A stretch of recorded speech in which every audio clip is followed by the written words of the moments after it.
Good morning students, how are you. 11th chemistry अपन पढ़ रहे हैं बेटा, some basic concept of chemistry. Okay, class 11 subject chemistry.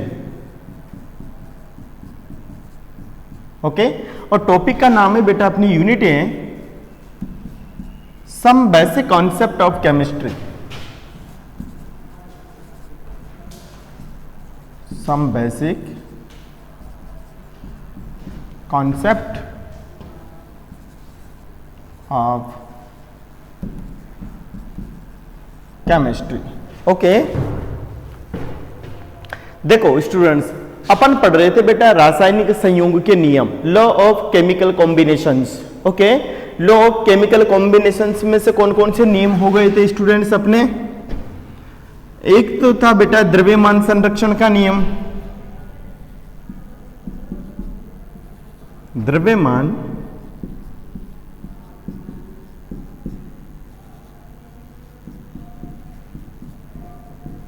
संरक्षण का नियम, ये हो गया अपने लॉ ऑफ मास कंजर्वेशन।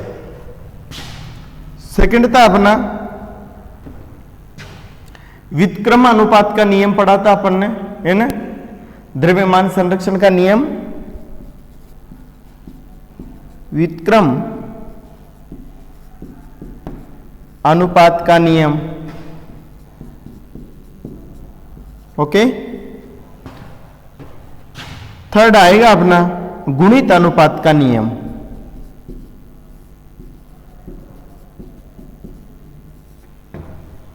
गुणित अनुपात का नियम। ओके, इसकी स्टडी आज करेंगे अपन, law of reciprocal proportion. Okay, गुणित अनुपात का नियम।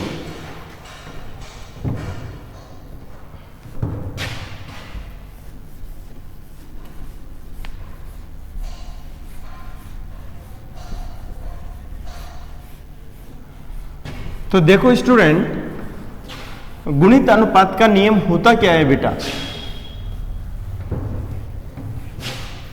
देखो मैं एक एग्जाम्पल की सहायता से समझाने की कोशिश करता हूं।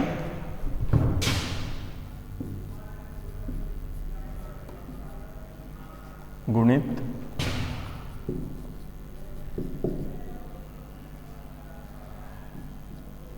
अनुपात का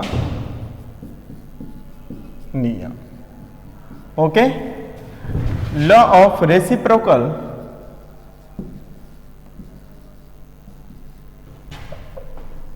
law of reciprocal proportion. Okay, गुणित अनुपात का नियम। देखो स्टूडेंट्स, ये नियम क्या कहता है बेटा? जब दो या दो से अधिक भिन्न भिन्न तत्व किसी तीसरे तत्व के साथ अलग अलग रूप से रासायनिक संयोग करते हैं तो बने हुए यौगिकों में उन तत्वों के द्रव्यमानों का अनुपात समान रहता है। ओके, इसी को हम गुणित अनुपात का नियम कहते हैं। ओके,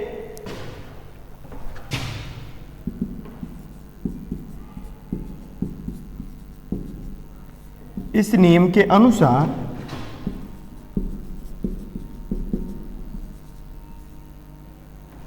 जब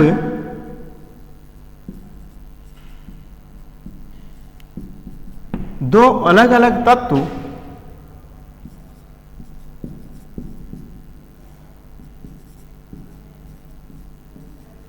इस नियम के अनुसार जब दो अलग अलग तत्व किसी तीसरे तत्व के साथ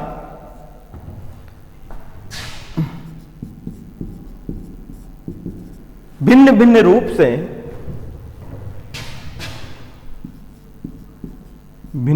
रूप से रासायनिक संयोग करते हैं तो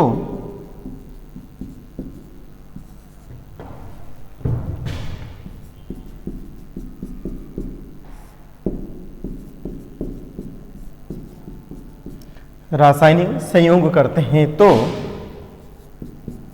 उनके द्वारा बने यौगिकों में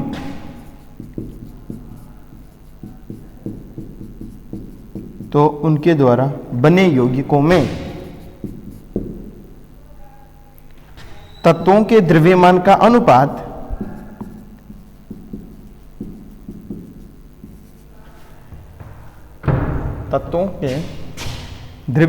अनुपात समान रहता है।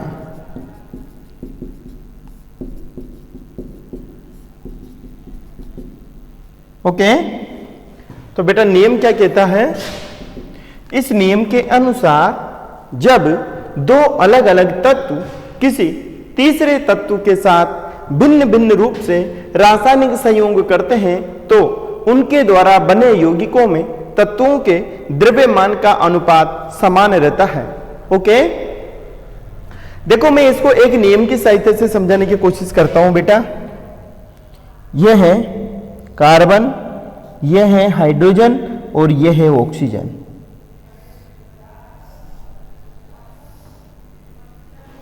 ओके, देखो कार्बन ऑक्सीजन के साथ संयोग करके किसका निर्माण करता है बेटा? CO2, कार्बन डाइऑक्साइड का। कार्बन हाइड्रोजन के साथ संयोग करके किसका निर्माण करता है? CH4 का। और हाइड्रोजन ऑक्सीजन के साथ में रासायनिक संयोग करके किसका निर्माण करता है? जल का। ठीक है, ये बेटा दो तत्व हैं कार्बन एवं हाइड्रोजन, किसी तीसरे तत्व के साथ रासायनिक संयोग करते हैं जिसके फलस्वरूप तीन यौगिकों का निर्माण होता है, CO2, H2O और CH4। इन सभी में तत्वों का द्रव्यमान का जो अनुपात होता है वह स्थिर रहता है। इसको अपन निम्न प्रकार से प्रूव करते हैं, सिद्ध करते हैं। देखो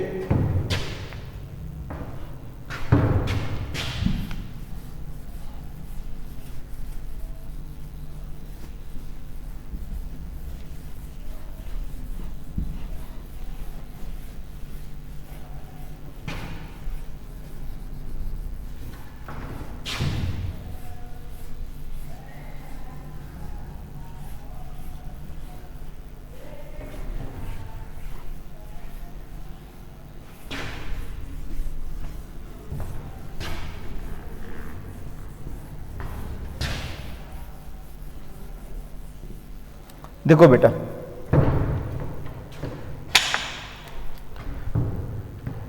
पहले लेते हैं अपन CO2। ठीक है, CO2। तो CO2 में क्या होता है? कार्बन के 12 भाग ऑक्सीजन के 32 भाग से संयोग करते हैं। CO2 के निर्माण में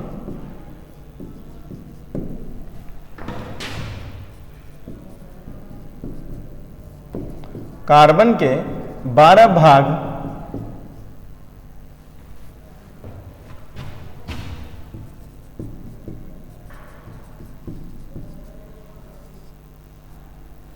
CO2 के निर्माण में कार्बन के 12 भाग ऑक्सीजन के 32 भाग से रासायनिक संयोग करते हैं।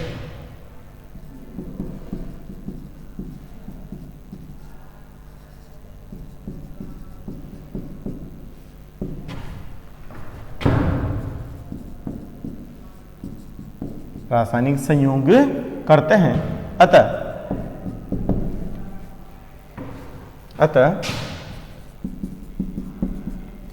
कार्बन का एक भाग संयोग करता है बराबर 32/12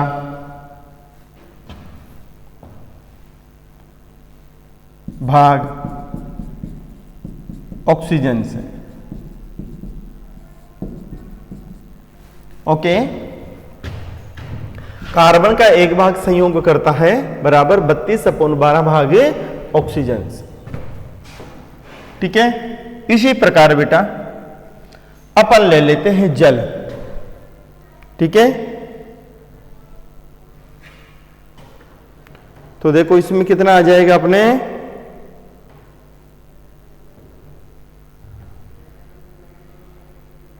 CH4 ले लेते हैं अपन पहले, ठीक है। CH4, तो देखो CH4 में CH4 के निर्माण में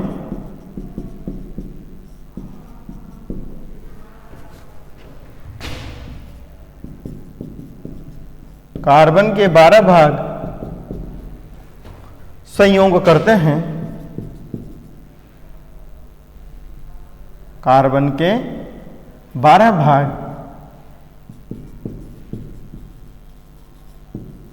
हाइड्रोजन के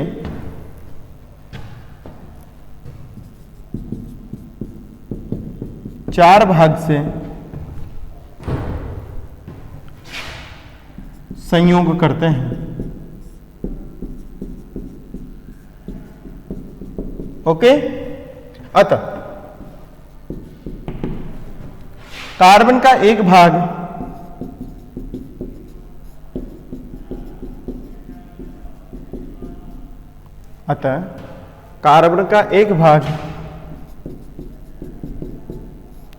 संयोग करता है बराबर 4 भाग हाइड्रोजन से। तो अपन क्या लिख सकते हैं बेटा, बराबर 4/12। ओके, अतः 32/12 अनुपात 4/12, ठीक है। तो बराबर कितना आ जाएगा,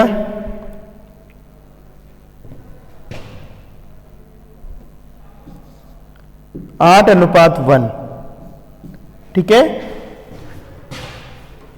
इन यौगिकों में तत्वों के द्रव्यमान का अनुपात क्या आ जाएगा, 8:1। इसी प्रकार बेटा अपन जल में निकाल लेते हैं, इसको मान लेते हैं अपन समीकरण नंबर ए। ओके,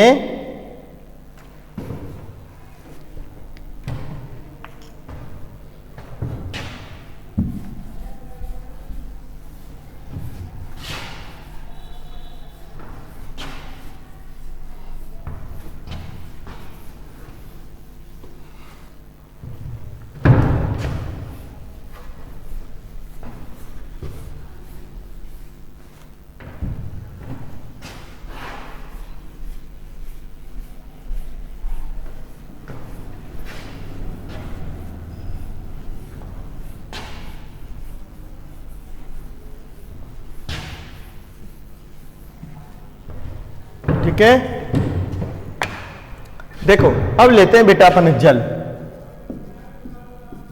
जल का रासायनिक सूत्र क्या होता है, H2। ओके, देखो जल के निर्माण में बेटा हाइड्रोजन के 2 भाग ऑक्सीजन के 16 भाग के साथ में रासायनिक संयोग करते हैं। अतः हम लिख सकते हैं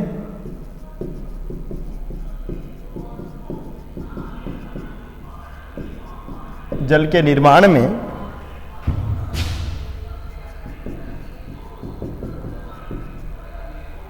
हाइड्रोजन के 2 भाग ऑक्सीजन के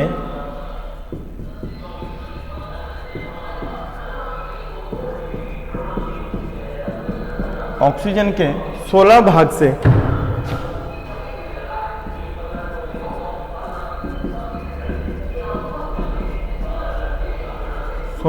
से रासायनिक संयोग करते हैं।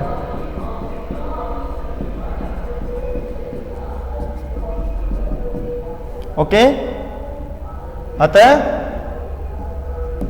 कितना अनुपात हो जाएगा, 2:16, मतलब 1:8। ये ले लेते हैं अपन समीकरण नंबर बी।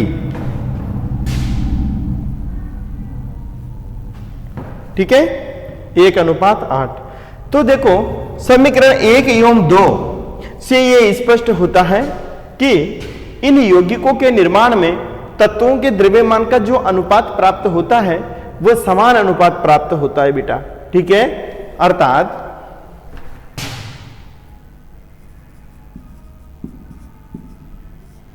समीकरण ए व बी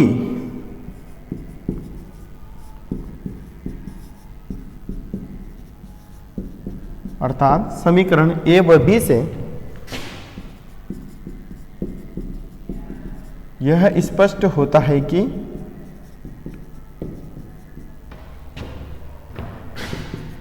जल CH4 एवं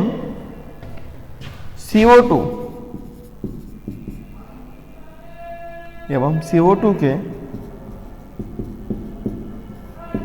निर्माण में भाग लेने वाले तत्वों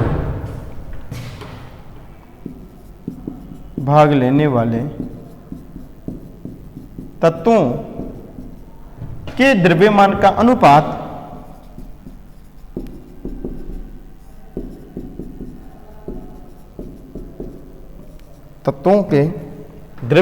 अनुपात समान प्राप्त होता है। समान का मतलब 1:8 प्राप्त होता है।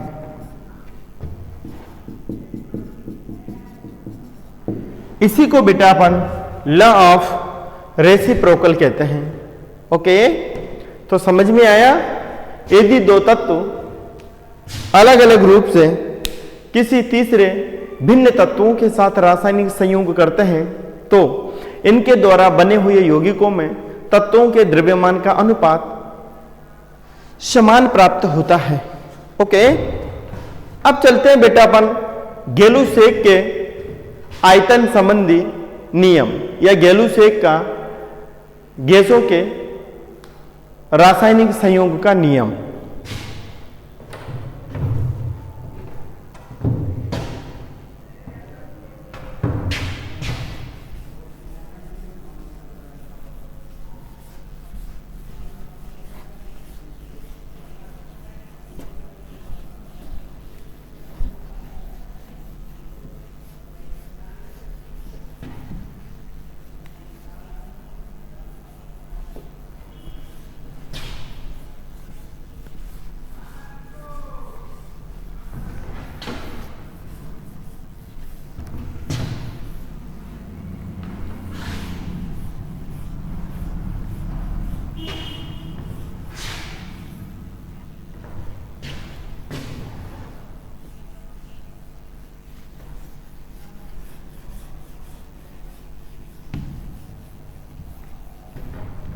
ओके,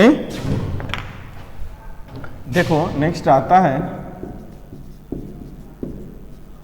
गेलुसेक के गैसीय आयतन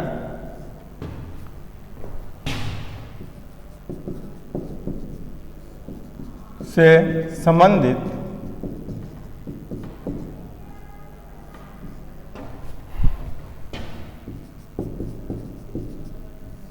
नियम। ओके, गेलुसेक के गैसीय आयतन से संबंधित नियम। ओके, देखो बेटा, यह नियम क्या कहता है? इस नियम के अनुसार सभी गैसों के समान आयतन में परमाणुओं की संख्या समान होती है। ओके, जैसे मैं 3 गैसें लेता हूं,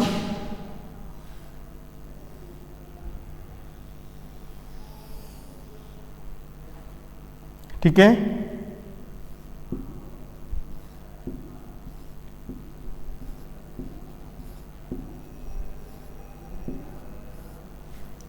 यह है बेटा Cl2 गैस। ठीक है, एक फ्लास्क में ले लेता हूं मैं,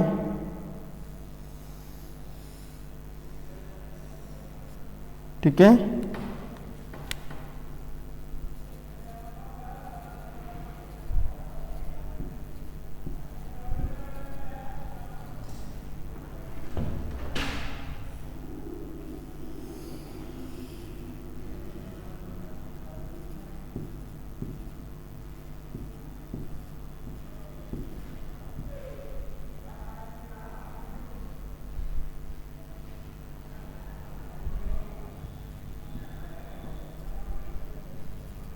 ठीक है, ये H2 है और ये बेटा O2 है।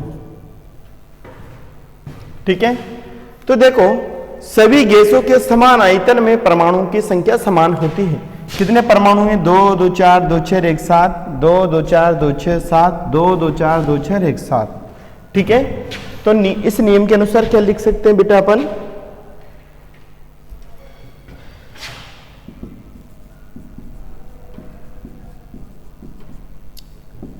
इस नियम के अनुसार सभी गैसों के ताप एवं दाब की समान परिस्थितियों में, दाब तथा ताप की समान परिस्थितियों में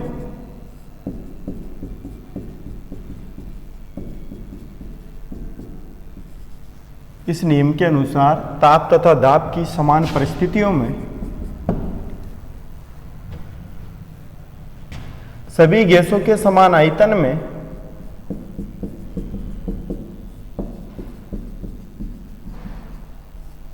ताप एवं दाब की समान परिस्थिति से मतलब क्या है? Normal temperature and pressure. ठीक है ना, ताप एवं दाब की समान परिस्थितियों में सभी गैसों के समान आयतन में, सभी गैसों के समान आयतन में परमाणुओं की संख्या समान होती है।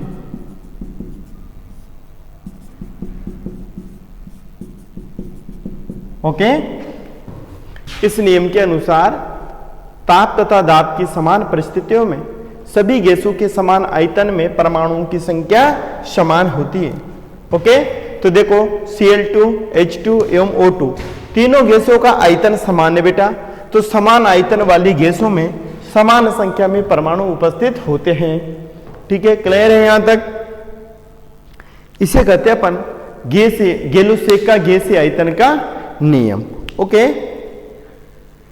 इसके बाद चलते हैं बेटा हम अपन आवोगाद्रो की परिकल्पना। ठीक है, आवोगाद्रो का नियम या Avogadro hypothesis.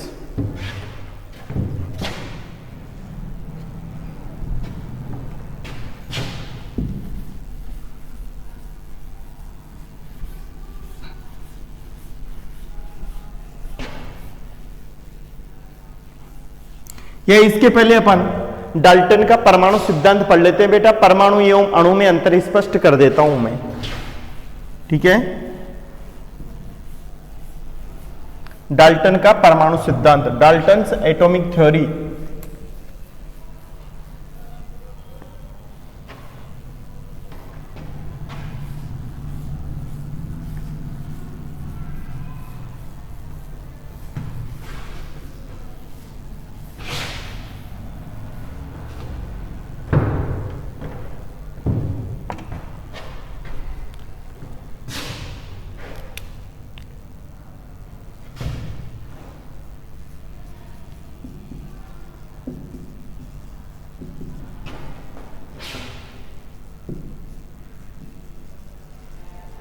Dalton's atomic theory, Dalton का परमाणु सिद्धांत।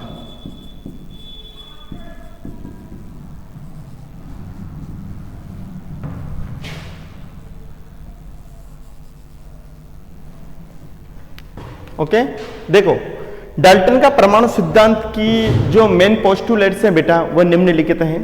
देखो, द्रव्य का सबसे छोटा कण परमाणु होता है, तुम्हें पता है। द्रव्य की सूक्ष्मतम इकाई को परमाणु कहते हैं हम, जो रासायनिक संयोग में भाग लेता है।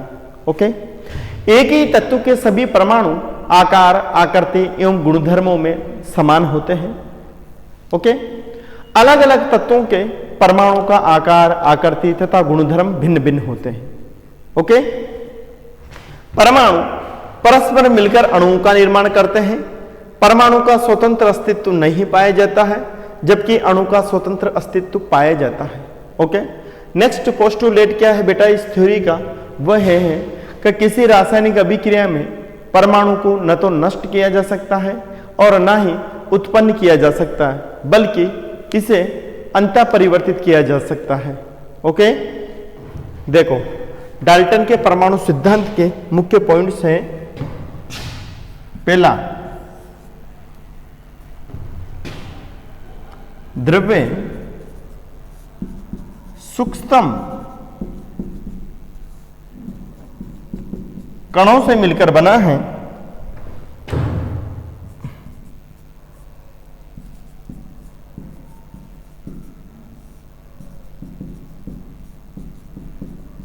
द्रव्य सूक्ष्म कणों से मिलकर बना है जिसे परमाणु कहते हैं।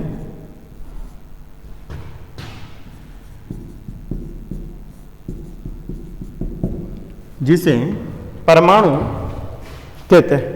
ओके, एक ही तत्व के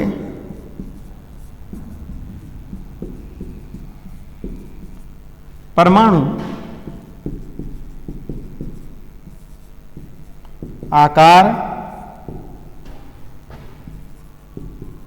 आकृति तथा गुणधर्मों में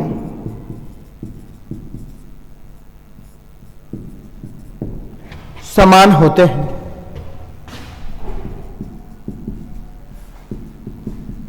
ओके,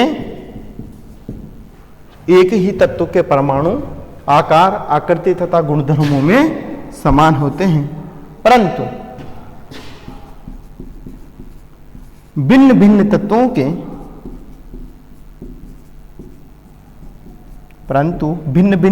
के परमाणु आकार, आकृति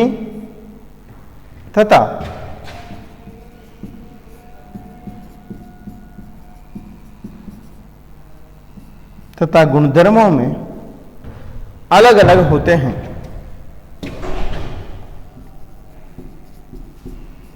अलग अलग होते हैं। ओके, नेक्स्ट चौथा पॉइंट क्या आता है बेटा? चौथा पॉइंट है अपना, परमाणु का स्वतंत्र अस्तित्व नहीं पाया जाता है।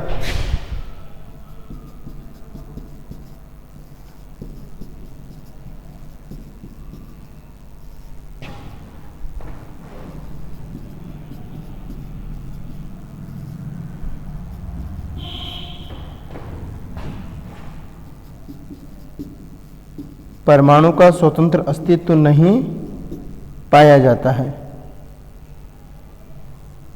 ओके,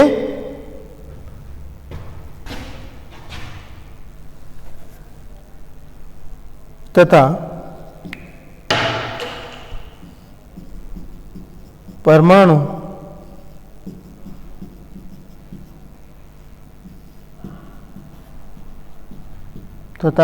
परस्पर मिलकर अणुओं का निर्माण करते हैं।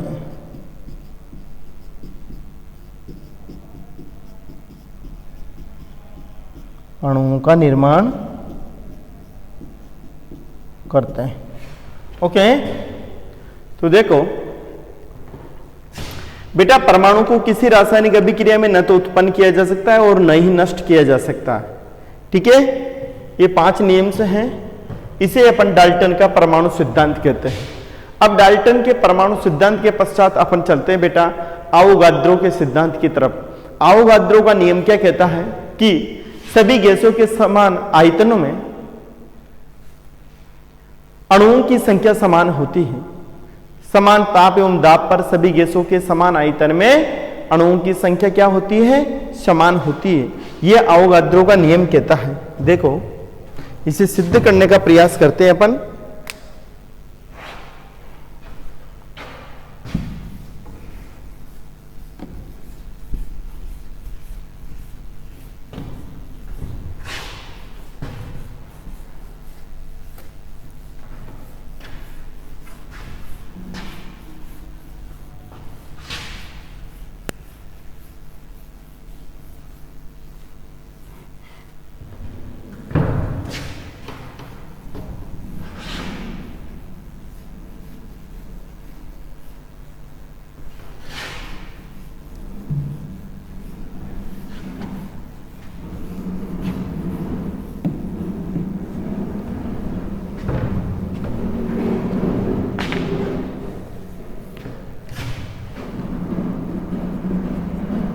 Avogadro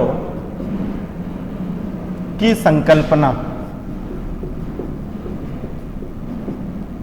hypothesis of Avogadro.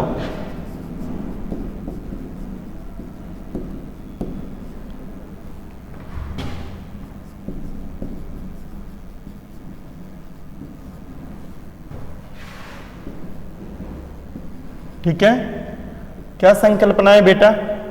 इस संकल्पना के अनुसार सभी गैसों के समान आयतनों में अणुओं की संख्या समान होती है।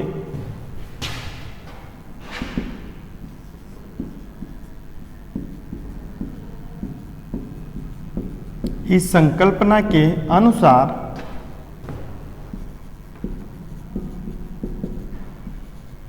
ताप तथा दाब की समान परिस्थितियों में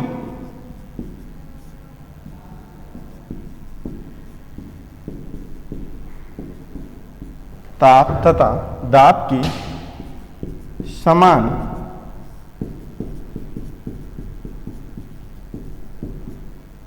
ताप तथा दाब की समान परिस्थितियों में अणुओं की संख्या, इस संकल्पना के अनुसार ताप तथा दाब की समान परिस्थितियों में सभी गैसों के समान आयतनों में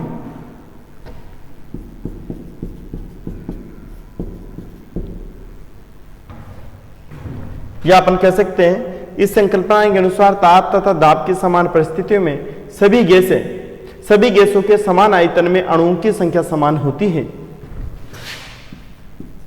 सभी गैसों के समान आयतन में अणुओं की संख्या समान होती है।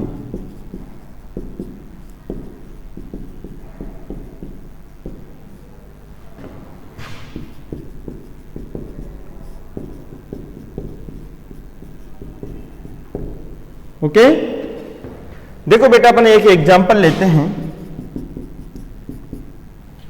जैसे HCl का निर्माण पढ़ते हैं अपन,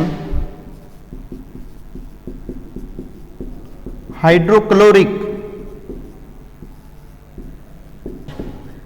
अम्ल HCl का निर्माण लेते हैं अपन।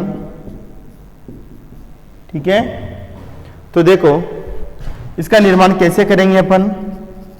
H2 plus Cl2 gives us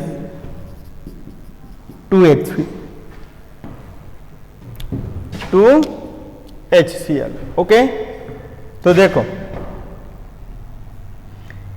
इसका एक आयतन और इसका दो आयतन। हाइड्रोजन का कितना है बेटा? एक आयतन भाग लेता है,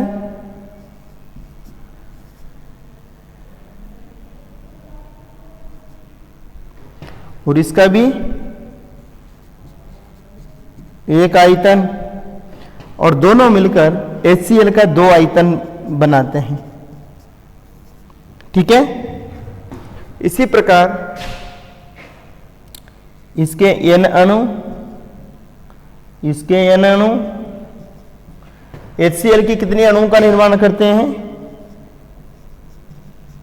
2N अणुओं का निर्माण करते हैं।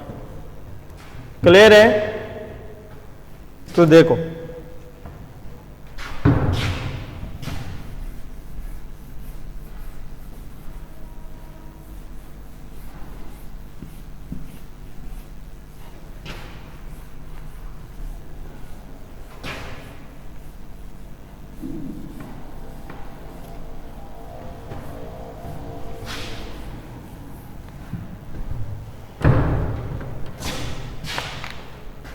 देखो बेटा, अगर मैं कह दूं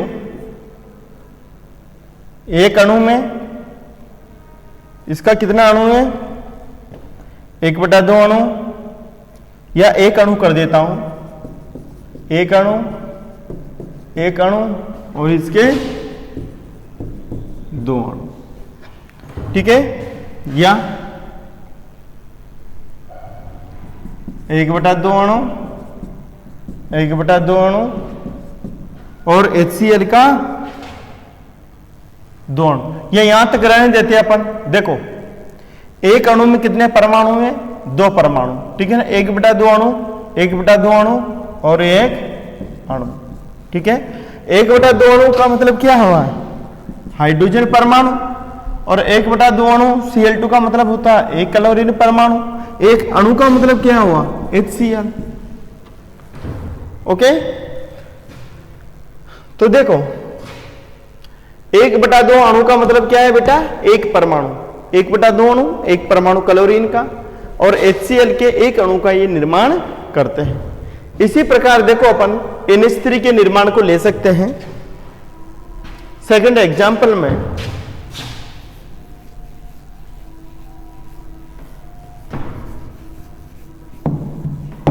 एग्जाम्पल नंबर 2 की तरफ चलते हैं बेटा अपन। NH3 का निर्माण।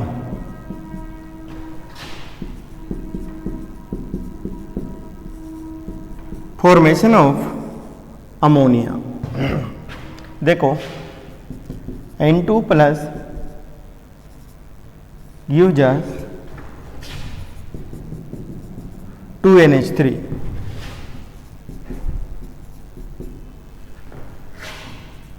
अमोनिया भी गैस है, हाइड्रोजन गैस और नाइट्रोजन गैस। ओके, तो देखो एक आयतन, इसके 3 आयतन और अमोनिया के 2 आयतन बन रहे हैं। अर्थात एक आयतन नाइट्रोजन 3 आयतन हाइड्रोजन के साथ परस्पर मिलकर 2 आयतन अमोनिया का निर्माण करती है। इसी प्रकार मैं कह सकता हूं कि नाइट्रोजन क्या है? N अणु, मतलब नाइट्रोजन का N अणु हाइड्रोजन के N अणुओं के साथ, या 3 अणु कर दूं यहां पर, या N अणु कर लेते हैं अभी अपन। N अणु अमोनिया के 2 अणुओं का निर्माण करते हैं, या 2N अणुओं का निर्माण करते हैं, या 3N अणु कर देता हूं। N अणु, 3N अणु, 2N अणु। ठीक है, या इसका 1 अणु, इसके 3 अणु और इसके 2 अणु। ओके, मतलब नाइट्रोजन का 1 अणु हाइड्रोजन के 3 अणुओं के साथ परस्पर मिलकर अमोनिया के 2 अणु बनाता है। ओके,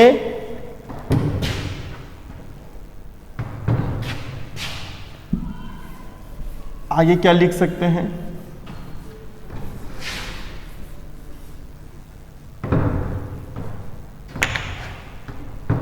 या 1/2 परमाणु, सॉरी 1/2 अणु किसके? नाइट्रोजन के। 1/3 अणु किसके? हाइड्रोजन के। किसका निर्माण करते हैं? 1/2 अणु अमोनिया का निर्माण करता है। ठीक है, इसका मतलब क्या हुआ? इसका 1 परमाणु, इसके 1/3 परमाणु, तो ये लिखने की जरूरत नहीं है यहां पर, है ना। 1/2 अणु, 1/3 अणु, ये परस्पर मिलकर 1/2 अणु अमोनिया का निर्माण करते हैं। ठीक है, अब देखो मैं स्पष्ट कर देता हूं बेटा, अणु क्या होता है, परमाणु क्या होता है। देखो, परमाणु द्रव्य की सूक्ष्मतम इकाई होती है, अर्थात द्रव्य की वह सूक्ष्म से सूक्ष्मतम इकाई जो रासायनिक संयोग में भाग लेती है परमाणु कहलाती है। परमाणु का स्वतंत्र अस्तित्व नहीं पाया जाता है, जबकि 2 या 2 से अधिक परमाणु परस्पर मिलकर अणुओं का निर्माण करते हैं। अणु का जो अस्तित्व होता है वो स्वतंत्र होता है। ठीक है, जैसे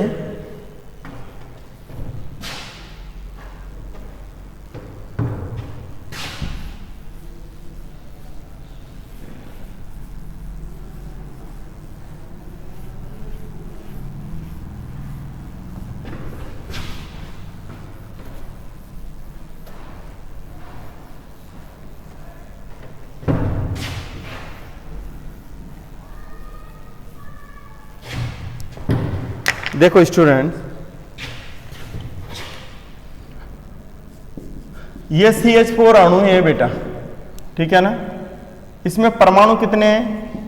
एक कार्बन प्लस 4 हाइड्रोजन, ये परमाणु किसका निर्माण कर रहे हैं? CH4 अणु का निर्माण कर रहे हैं। ओके, क्लियर है? जैसे नाइट्रोजन है, ये क्या है? अणु, इसमें कितने परमाणु हैं? 2, N।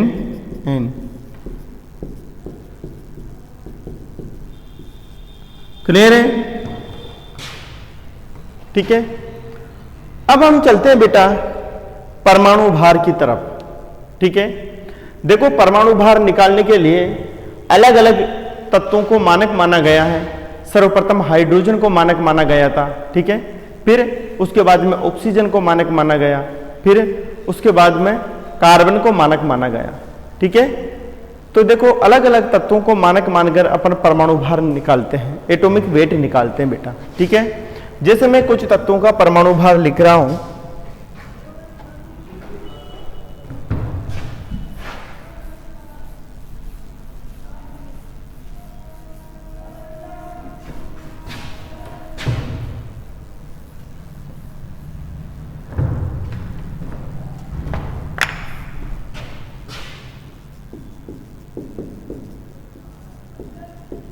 परमाणु भार, एटॉमिक वेट। ओके, तो देखो परमाणु भार क्या होता है। देखो बेटा, जो परमाणु क्रमांक होता है तत्व के परमाणु क्रमांक का लगभग दुगुना, दुगुने से कम नहीं, लगभग दुगुना क्या होता है? परमाणु भार आता है। जैसे हाइड्रोजन का जो परमाणु भार होता है, एटॉमिक वेट, वो आता है बेटा 1.008। ठीक है, यहां लिख देता हूं मैं 1.008, बट कैलकुलेशन की दृष्टि से इसके परमाणु भार को 1 लिखकर अपन कैलकुलेशन करते हैं। ओके, ऐसे ही बेरिलियम का आता है बेटा 9। ठीक है ना? इसी प्रकार कार्बन का कितना होता है? 12, नाइट्रोजन का 14, ऑक्सीजन का 16, एटॉमिक नंबर से जस्ट दुगुना। ठीक है ना? फ्लोरीन का 19, कैल्शियम का 40। ठीक है, और मैग्नीशियम का 24, इसी प्रकार सोडियम का 23। ये याद रखने पड़ेंगे स्टूडेंट्स। ठीक है बेटा, परमाणु भार क्या है याद रखने पड़ेंगे अपन को, है ना? इसी के आधार पर अपन अणु भार की गणना कर सकते हैं। तो कार्बन का 12 आ गया, हाइड्रोजन का 1। ओके, यहां तक कर लो। अब देखो इन्हीं की सहायता से अपन आगे चलकर अणु भार निकालते हैं, मोलिक्यूलर वेट निकालने की कोशिश करते हैं। ठीक है,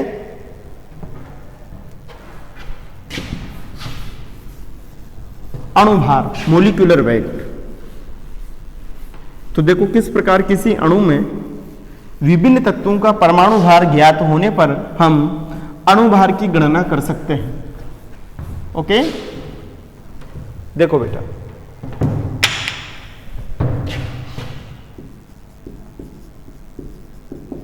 अणु भार, मोलिक्यूलर वेट।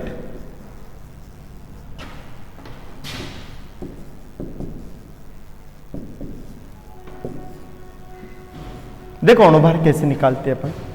सपोज दैट मैंने एग्जांपल लिया बेटा CH4, है ना? अब CH4 का अणु भार कैसे निकालेंगे अपन?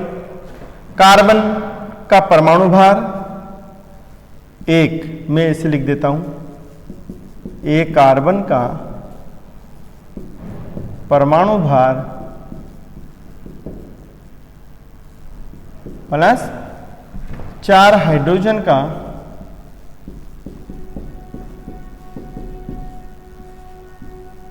परमाणु भार। ओके, तो एक कार्बन का कितना था अपने 12 प्लस 4 हाइड्रोजन का 4 तो बराबर 16।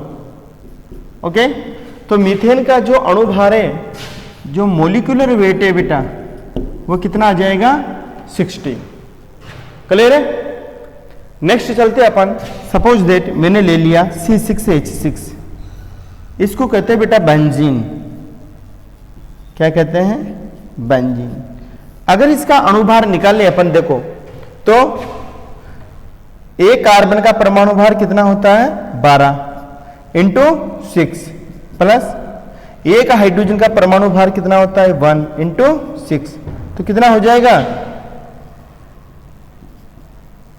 6 से 12 72 प्लस 6 गिव्स अस 78 78। ओके, तो बेंजीन का जो मोलिकुलर वेट है वो कितना प्राप्त हो जाएगा 78। तो इस तरह बेटा विभिन्न यौगिकों के तुम अणुभार निकाल सकते हो।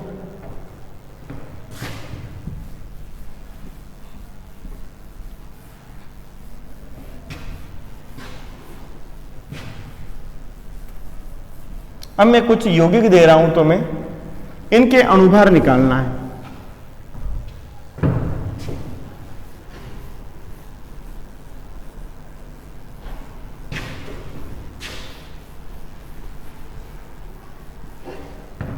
देखो क्वेश्चन है अपना,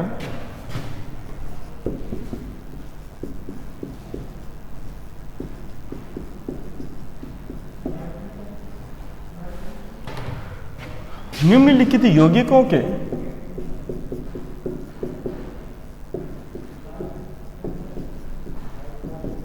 अणुभार ज्ञात कीजिए।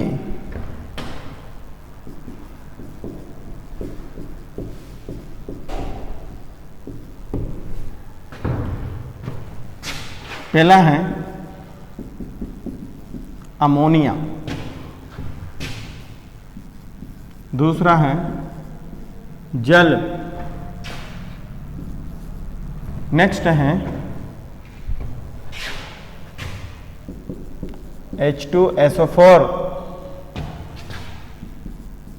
नेक्स्ट है MgSO4। ठीक है, और ये है अपना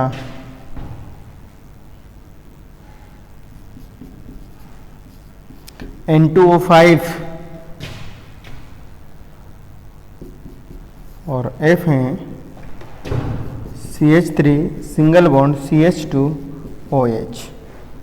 ओके, इन यौगिकों में बेटा अपन को मोलिकुलर वेट ज्ञात करना है या अणुभार की गणना करनी है। ओके, ठीक है स्टूडेंट्स, तो बेटा इस क्वेश्चन को कंप्लीट करना है, इनके आंसर लिखना है। ओके, फिर नेक्स्ट क्लास में मिलते हैं हम लोग। इनको अच्छी तरह नोट करके नोट्स बनाने हैं। कोई प्रॉब्लम हो तो तुम फोन करके पूछ सकते हो। Okay, thank you.